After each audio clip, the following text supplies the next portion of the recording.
He was a dying orphan, forgotten in the slums with no one to save him. A passing mercenary gave him a second chance, and an impossible choice. To survive, he challenged the strongest mercenary group in the kingdom. What he thought was a cruel test turned out to be the beginning of his growth. Raised by legendary warriors, his hidden potential slowly awakened. How far can a child go when the world's strongest fighters become his family?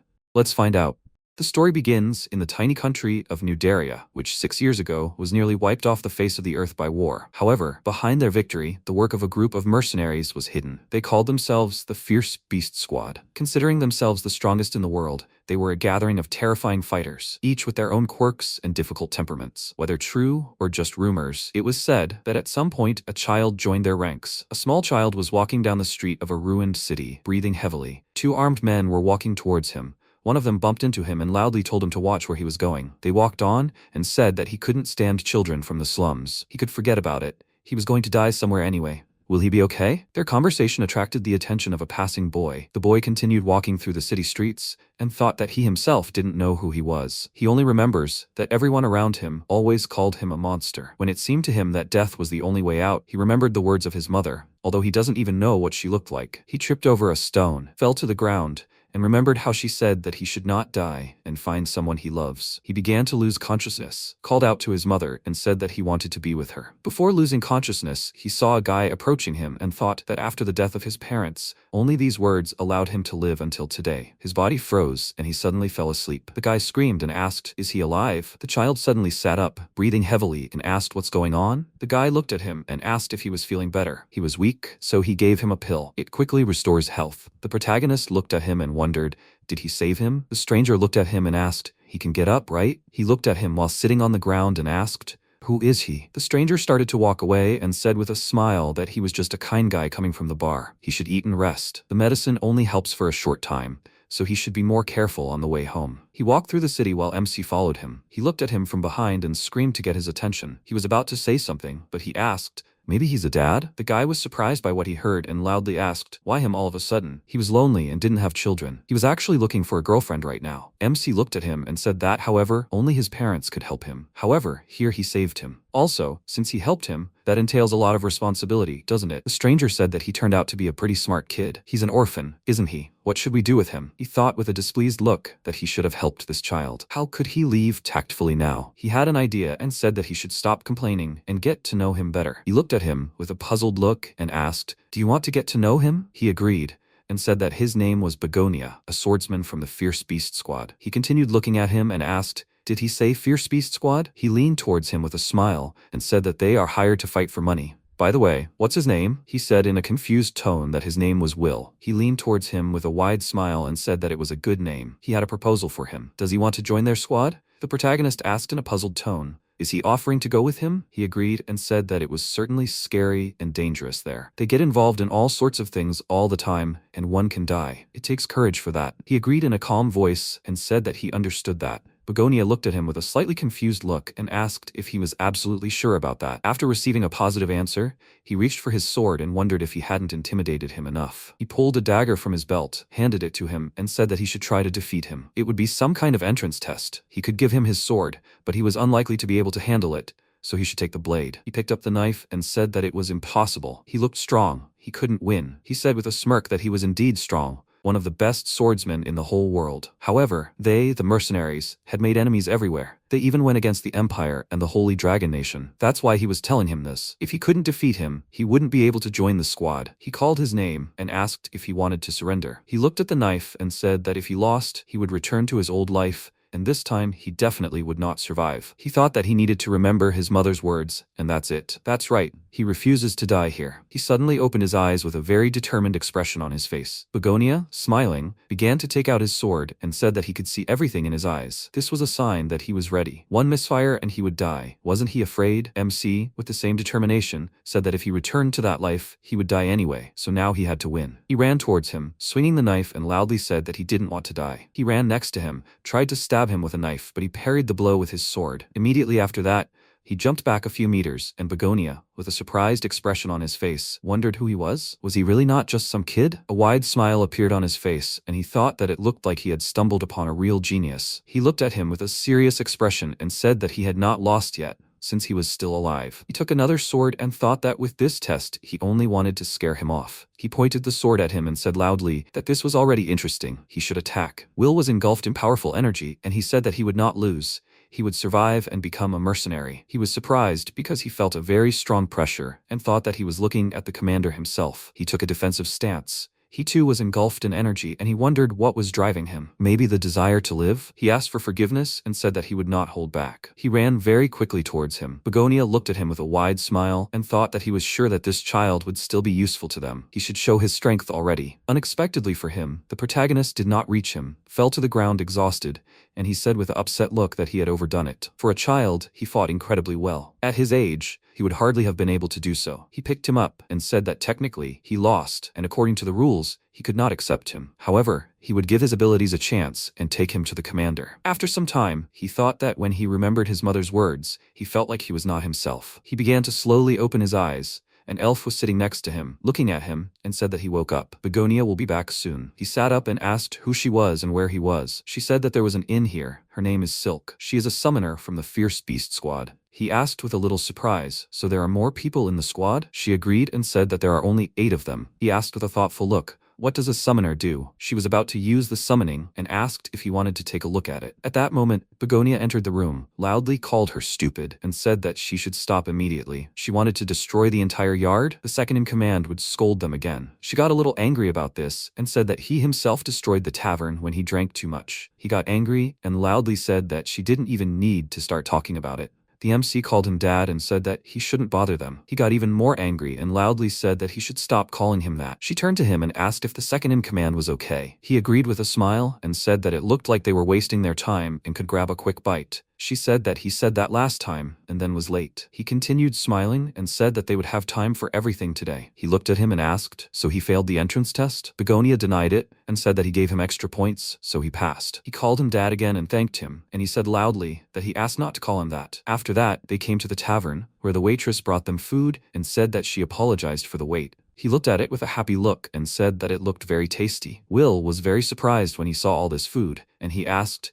he had never tried this before, right? Having received permission from him to eat, he immediately began to quickly devour different dishes. He looked at him with a slightly confused look and asked, perhaps he had not been taught how to eat properly? He called her and said that she should show him how to use utensils. Silk was also eating and calmly agreed. He looked at her with a happy expression and said that he was asking her to teach him this. She took a fork and said that he should take this first. She looked at him and thought that he was smiling so sweetly. Later, she said that he was learning quite quickly. He would be her little brother and should call her teacher. Begonia continued to eat and thought that they were more like brother and sister. The protagonist looked at him, called him by name, and said that he ate surprisingly quite neatly. He was indignant about this and said loudly that it was very rude. He smiled and said that the swordsman respected manners. Therefore, he did not have time to finish because he continued eating and said that this is how it is. He became even more irritated by this and said loudly that he should not turn away while they were talking to him. Silk called him dad and was about to say something, but he said loudly that at least she shouldn't call him that. She asked when they would meet the second in command. Begonia thought about it and said that they still had time. What should they do? MC, with a very enthusiastic expression, said that he wanted to see magic. She said that was right. He interrupted them then she would show him. He turned to him with a small smile and said that it sounded good.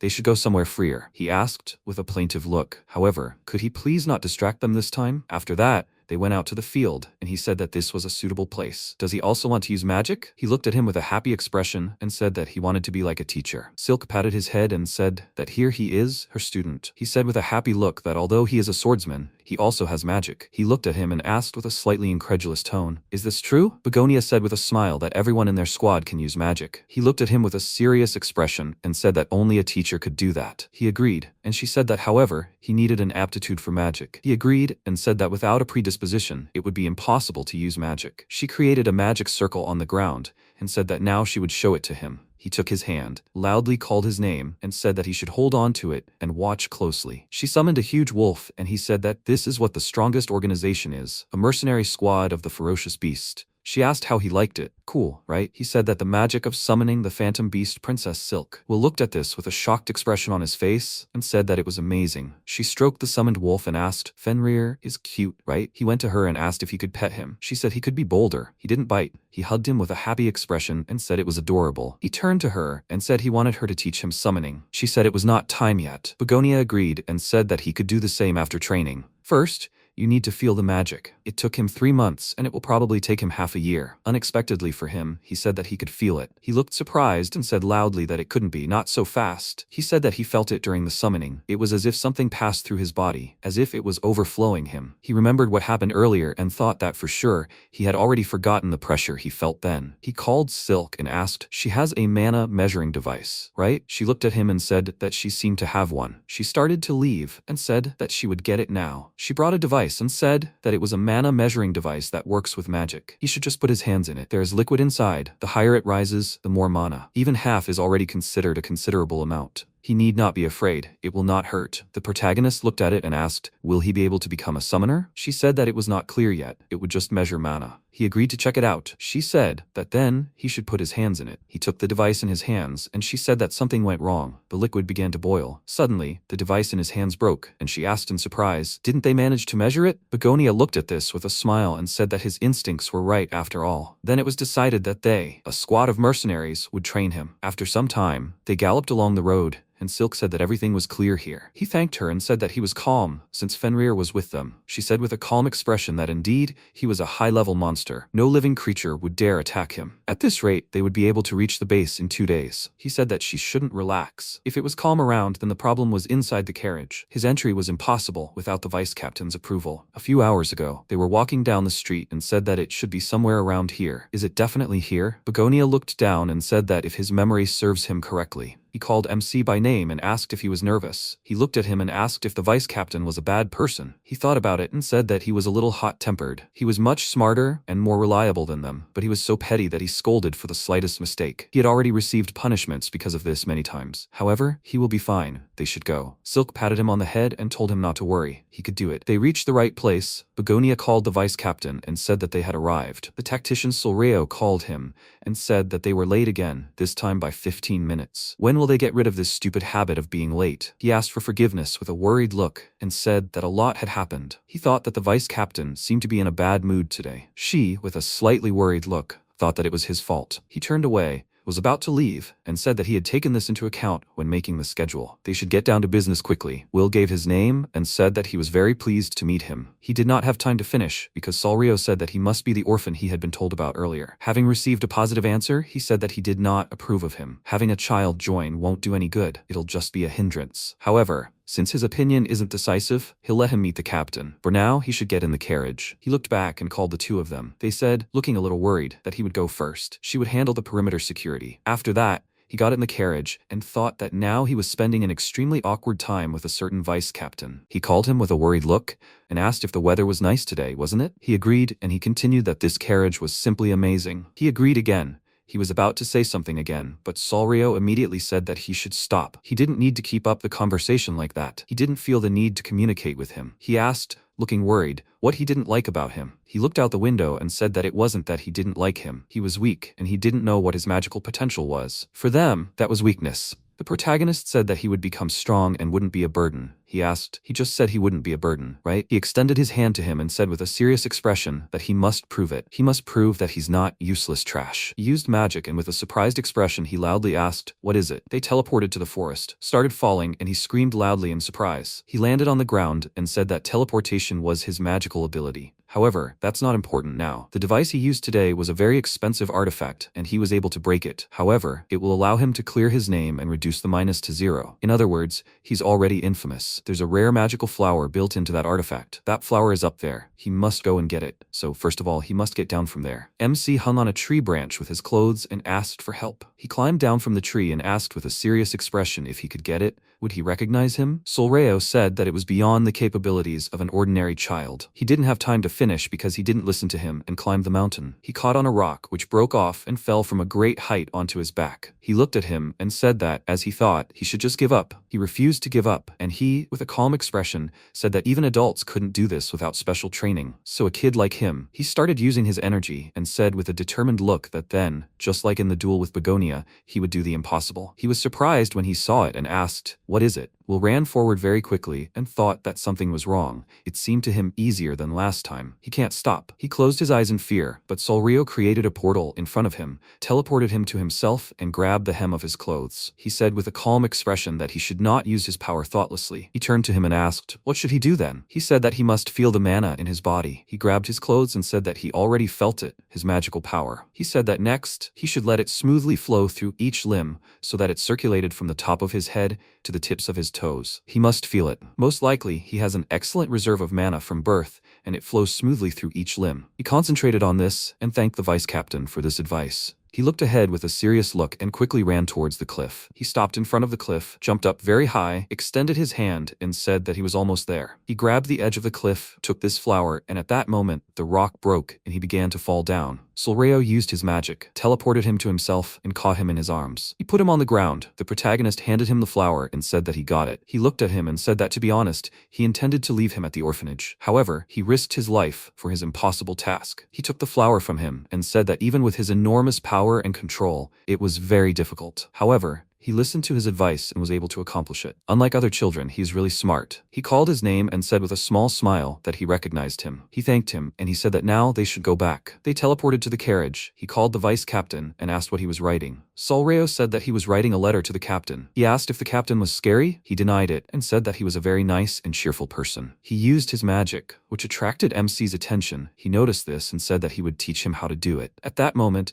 the captain received the letter, began to read it, and laughed with a wide smile. The protagonist dreamed of being raised by an evil old man, and was reminded only of the painful memory of being unloved. The old man told him in the dream that no one would love a monster like him. Will was awakened by Solreo, who smiled kindly at him, and announced their arrival. He realized that the days he had thought a dream had arrived.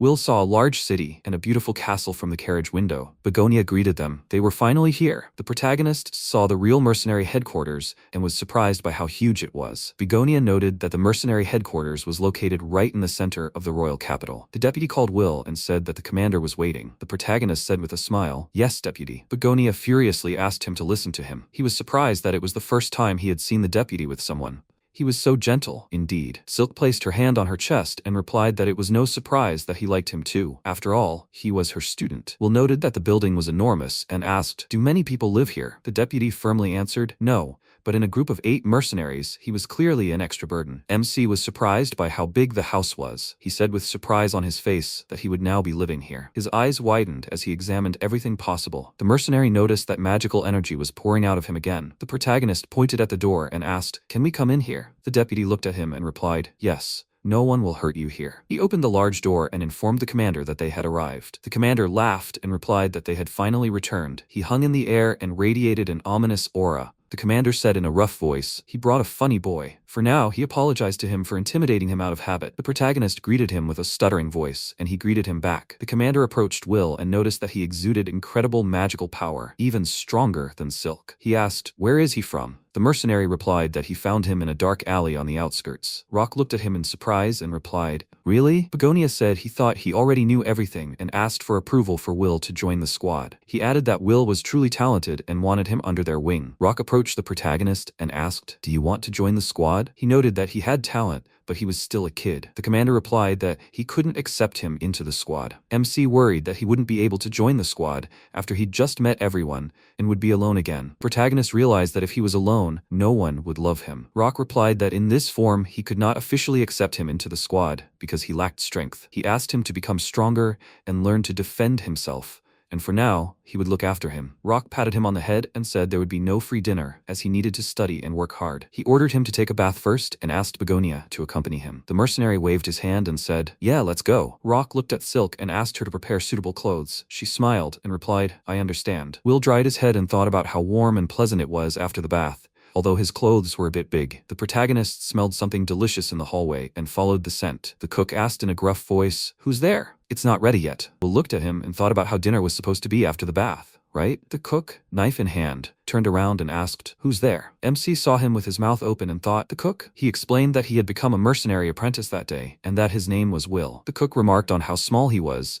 yet already an apprentice, and introduced himself as Wardock. Will silently considered that he seemed busy and recalled the commander's words about there being no free lunch, and that he needed to study and work hard. He realized that this was the same as the phrase, "Who does not work, does not eat," and if he does not work, he will not be allowed to stay. Will offered his assistance to the cook. The mercenaries entered the dining room and saw Will assisting the cook. The protagonist, plates in hand and a smile on his face, greeted them. Silk, smiling, noted that he was her apprentice and patted him on the head. Will thanked his teacher for the kind words. Begonia noted that he had immediately become an asset to the squad. The commander, smiling, praised him. MC ate with the mercenaries and thought about how no one had ever loved him before, so he couldn't imagine the day would come when he'd eat warm food with warm people. He was so happy he wanted to be even more helpful. The deputy handed the commander a piece of paper and announced a mission. Rock glanced at the paper and noted that it was the night squad's job. The deputy suggested that they were probably short-handed too, and there was no need for him to interfere with a mission of this magnitude, as it could be entrusted to Begonia and Silk. The assistant saw the commander pick up Will and climb out the window. The commander announced that he and Will would be going on the mission. The protagonist sat in his arms, wondering, "A mission?" The deputy tried to stop him, but the commander abruptly took off into the sky with the protagonist in his arms. He shouted after them that it was too early for Will to go on a mission. Rock landed between the houses, laughed, and asked, "Had a fun flight, huh?" MC asked with surprise that the commander could also fly. Rock replied that it wasn't quite right. It was just a jump with body enhancement. He asked Will. He did the same thing in front of his deputy, right? The protagonist looked into his eyes and thought how scary he was. Will asked, "Is that thing that seems to flow through the body?" "Well, probably." The protagonist looked around in surprise and didn't understand why he brought him here, since he told him to learn to defend himself. Rock showed him a big fist and said, "Train." Will looked at him with his big eyes and repeated after him, "Train." The commander replied, "Exactly. That's why he brought him along." He explained to him the essence of the mission. They need to find the culprits of recent kidnappings of people, about which there were rumors. Rock added that they would catch them. The protagonist lowered his head in fear and wondered if he could. The commander looked at him and said that yes, it might be difficult now, so he would teach him a thing or two. A man ran past the houses, asking, "Who the hell is this kid?" The protagonist concentrated a clot of energy in his hand and declared that he wouldn't run away. MC thought about what the commander had taught him. Rock looked at him and asked, "When he strengthened his body, he channeled magic through his entire body, right?" Will agreed. The commander added that this magic must be concentrated in one point to create something like this. He demonstrated a clot of energy on his hand. The protagonist tried but realized he was doing poorly, channeling magic through himself, strengthening his body, and simultaneously creating a magic bullet. Rock jumped onto the roof of a house and told him to concentrate because the main thing is to imagine. The bandit saw the commander of the ferocious beast squad jumping across the rooftops and didn't understand why he was there. Will decided to concentrate and imagine how he had become stronger. The protagonist decided to first close the distance by strengthening his body and ran past the fleeing man. The culprit saw him and was surprised. He somersaulted and realized he could do it anyway. He decided to focus his magic once more and make himself useful. Will cast a spell, magic bullet, and struck the enemy. An explosion thundered among the houses and smoke billowed into the sky. Will heard the commander praising him from behind him, adding that all it took was one explanation to make everything work. The culprit, his hands bound, asked why they were there. Rock asked in surprise, "Why?" "To train the trainee." He announced that their work was finished and handed the matter over to the night squad. Will looked him in the eye and asked if he had been useful. The commander replied that he had been very useful, and when he got stronger, he would be even more useful. Will said he would train hard and help Wardock. The commander praised him twice more and announced that from now on, they would train every day. MC agreed and said he would try to be useful to everyone. A month later, Silk and Begonia were talking and realized they needed to solve this urgently. Begonia suggested they get started soon. Silk added that Will was working too much. Begonia glanced at the stretcher and remarked, as she'd probably already noticed, but Will was overworked and clearly not fit for a child. She folded her hands and replied that it could be dangerous to his health, as he worked until late at night and then helped Wardock from early morning. Begonia explained how the other day, when he'd forcibly cut his workload, he'd started training in the free time. He said, angrily, that Will didn't know what rest was and that they should teach him. Silk agreed with him and noted that it was their responsibility as adults. Together, they decided to take Will outside for a walk and came to him. The protagonist, holding a broom, asked in surprise, "Rest?" Begonia raised a finger and said yes, he wouldn't be working today. Silk added that he should go play outside. After all, he was a child, not train. MC agreed with them, but added that once he finished, he would also clean the second floor, help with lunch, clear the table, and pick up the trash. Begonia snatched the mop from his hands and said he would do all that. Will looked at him with sad eyes and said he had to work to be useful. Otherwise, he wouldn't be able to stay. Tears welled up in his eyes, and he asked, "They're kicking him out so he's not needed?" Begonia tried to stop him and calm him down. The mercenary asked in bewilderment, did he really take the commander's words literally about free food? Silk hugged the protagonist and said he brought them to tears. Begonia loudly asked, why make him out to be the villain? Silk patted him on the head and noted that he tries very hard and helps even more than enough. Begonia agreed with her words and noted that he helps everyone, and no one thinks he is unnecessary. He glanced at the protagonist and remarked, why shouldn't he go with Silk? They went outside and the girl asked why he was still wearing an apron. Will looked at her and replied that he had nothing else. Silk remembered that she had only given him some things. She suggested that he go to town today to buy him clothes. The protagonist asked again, clothes? He added that he had no money. Silk said not to worry about it because today was his day. They walked down the street and the protagonist noticed how the city sparkled. The elf looked at him and replied that this was the aristocratic district. She saw a small shop and suggested going in. The protagonist looked at the clothes and said that it wasn't his place because they were too expensive. She brought him a whole bunch of things, told him not to worry about money, and asked him to try them on. He asked with a surprised expression, is that all? Silk nodded approvingly and said that without trying them on, they wouldn't know what they needed. The MC tried on a suit, went out to the girl, and asked, so how does it look? She told him that it looked very cute and suited him very well. Silk looked at it again and added that it was somehow too simple. The protagonist continued trying on things and going out to her. She assessed his outfits and made him try on the next one. Will tried on a lot of outfits and was still not satisfied. The protagonist decided to try on the last suit and went out to her. Silk looked at him and they bought it. She said that they were a little late but did a good job. The protagonist told her that he was glad that she bought clothes for him. He said with a sad expression that if this was relaxation, he wanted to work. Silk glanced at him and realized she'd gotten so carried away that she'd completely worn him out, and suddenly it dawned on her. She came closer and asked, he hasn't been to the castle yet, has he? Will quietly repeated, the castle? The girl pointed at the castle in the center of the capital and suggested they take a walk. They arrived at the castle and she suggested he go to the flower beds in the courtyard as they were very popular. The elf glanced at the passersby and noted,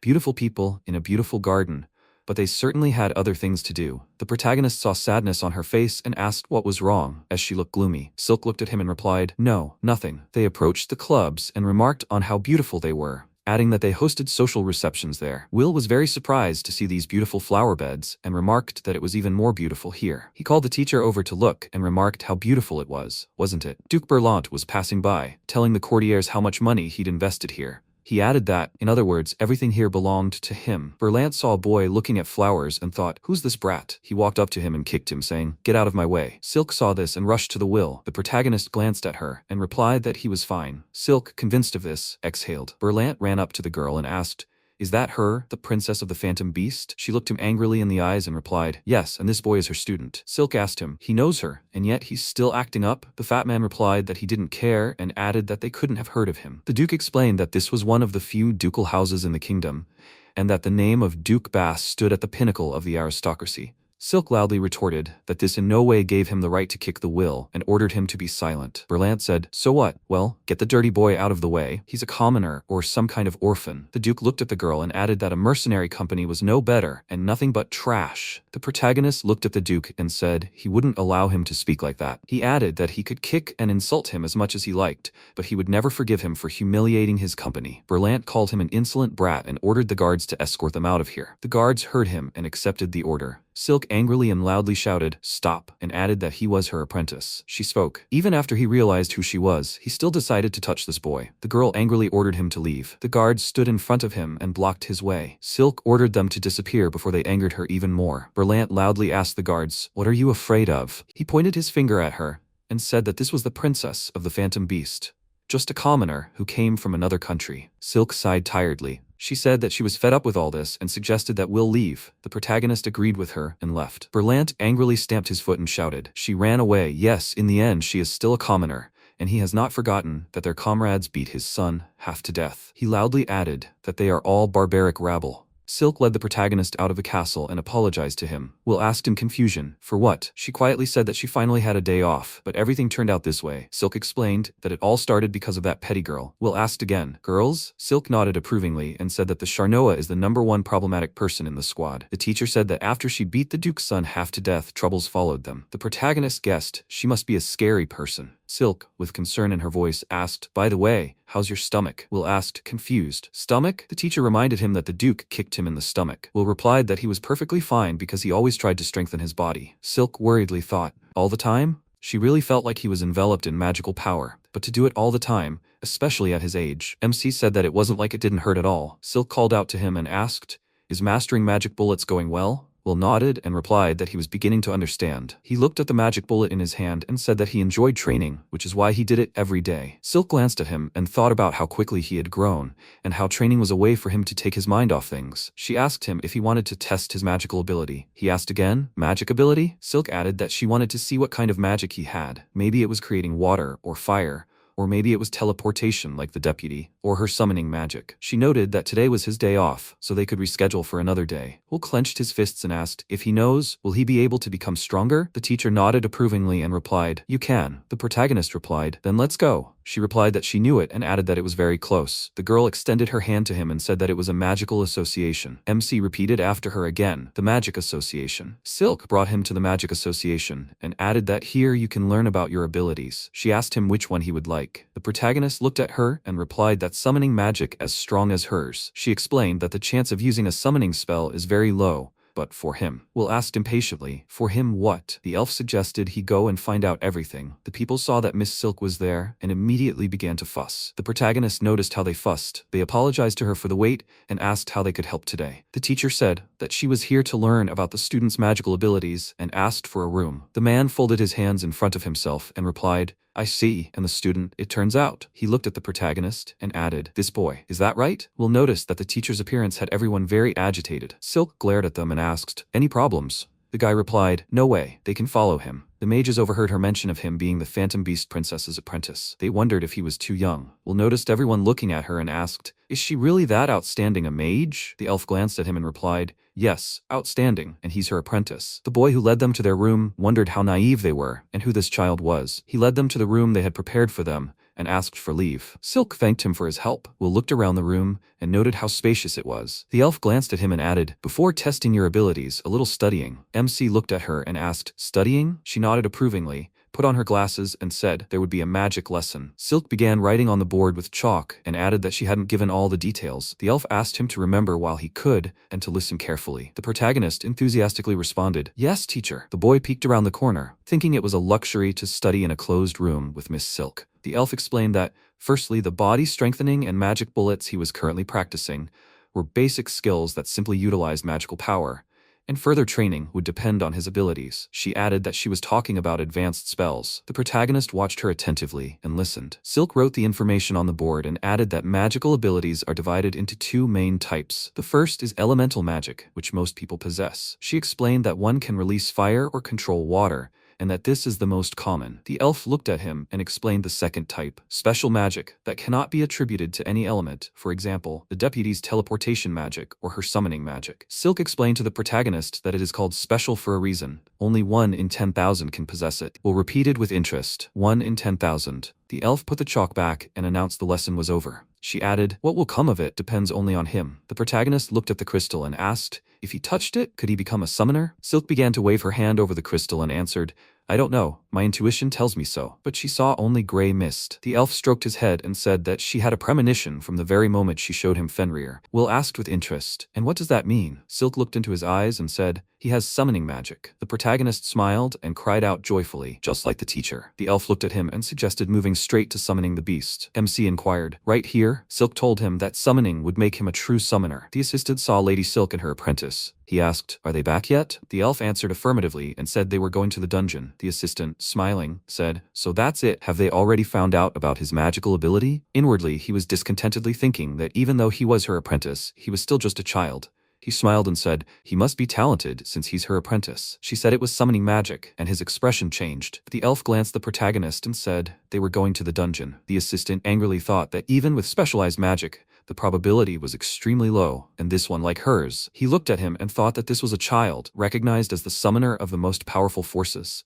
And if he came here again, he would start fawning. Will and Silk descended into the dungeon. The mages below couldn't believe the Phantom Beast Princess was standing there, and many were seeing her in person for the first time. The protagonist glanced around and was very surprised. The elf explained that this was an underground training ground, with barriers placed on the walls and ceiling, making it ideal for training. Silk suggested he begin summoning quickly. Will asked curiously, "Can I do it already?" The people heard the word summon and assumed it was her new servant. The mages saw her and immediately began suggesting they fight to see who was stronger. Some asked for an autograph, while others shouted their admiration. Silk said that she would summon Ira first. A huge, snarling white wolf appeared behind her. She quietly and calmly asked him to smash them to smithereens. The onlookers remarked in surprise, well, Fenrir, didn't the girl hear what she said about smashing them to smithereens?" Rio rushed at the mages. The protagonist glanced at this and said he felt sorry for them. The elf said it was no big deal since they were mages and wouldn't be able to help anyway because they were too strong. Will saw the elf drawing something and asked, "Teacher, what are you drawing?" Silk glanced at him and replied that it was a magic circle. MC asked with interest in his voice, "What is that?" The elf explained that if the summoning went wrong,